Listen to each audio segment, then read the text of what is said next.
If you want to put an active call on hold, you have a couple of options. Within the main Teams calling window, you have a hold button. We'll press hold. As you see, the call is now on hold. The button has changed to a resume button. While the caller is on hold, they will hear music on hold if that's been configured. If there's no music on hold configured, they'll hear silence, but they won't hear what you are saying as an advisor. We can then resume that call by pressing the resume button. Simple as that.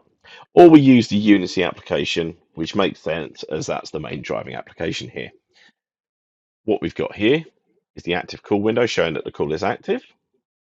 I've got a big blue hold button here. So I'm going to press hold. The call is now on hold. You can see the icon here has changed to the hold pause button. If I want to resume the call, I simply press retrieve here. And the call is now active again. You'll also see if I put it back on hold, that the status here changes to on hold, and I can retrieve in there.